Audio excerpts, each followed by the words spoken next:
বিভিন্ন সময় আলোচিত সমালোচিত হয়েছেন কুমিল্লার সাবেক মেয়র তাহসিন বাহার সূচনা। বুড়িচং উপজেলার চরানল সীমান্ত দিয়ে গত ২৯ আগস্ট রাতে ভারতে পালিয়ে যান তিনি। প্রায় এক মাস পর গত ২৫ সেপ্টেম্বর থেকেই সামাজিক যোগাযোগ মাধ্যমে ফুঁসে উঠেছেন তিনি। সাবেক প্রধানমন্ত্রী শেখ হাসিনার দেশত্যাগের পর থেকেই সোশ্যাল মিডিয়া সহ কোথাও হদিস মিলছিল না সাবেক এই মেয়রের। তবে পালিয়ে যাওয়ার পর আবারও সামাজিক যোগাযোগ মাধ্যমে সরব হয়েছেন তিনি। ফেসবুক পোস্টের কমেন্টে পাল্টা আক্রমণ চালিয়ে যাচ্ছেন তিনি, যেখানে অনেক আক্রমণাত্মক ভাষাও কমেন্টে রিপ্লাই দিতে দেখা গেছে তাকে। ২৫ সেপ্টেম্বর ডাকাতের আক্রমণে নিহত সেনা সদস্য তানজিম সরওয়ারকে নিয়ে নিজের ভেরিফাইড ফেসবুক পেজে একটি পোস্ট করেন সূচনা। আর এরপরে সেই পোস্টে সূচনাকে উদ্দেশ্য করে অনেকে বিভিন্ন রকম নেগেটিভ কমেন্ট করেন। সাবেক এই মেয়র প্রতিটি নেগেটিভ কমেন্টের কটাক্ষ করে জবাবও দেন। এরপর ২৬ সেপ্টেম্বর সাবেক আইসিটি মন্ত্রী পলক ও উপদেষ্টা নাহিদকে নিয়ে ফাইবার পোড়া ইস্যুতে একটি পোস্ট করেন। সেখানেও কমেন্টের রিপ্লাই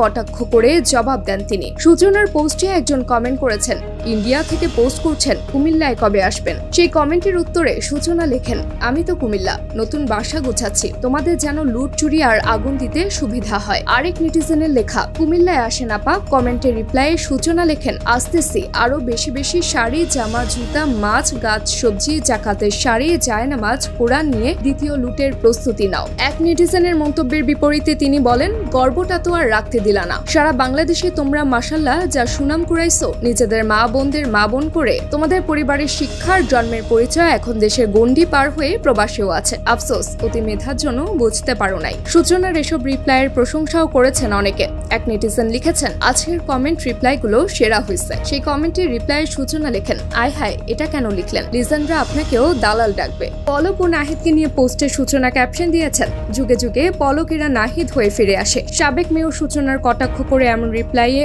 অনেকে ক্ষোভ প্রকাশ করতে দেখা গেছে। আর এসব কমেন্টের জন্য সামাজিক যোগাযোগ মাধ্যমে সমালোচনার মুখে পড়েছেন সাবেক এই মেয়র।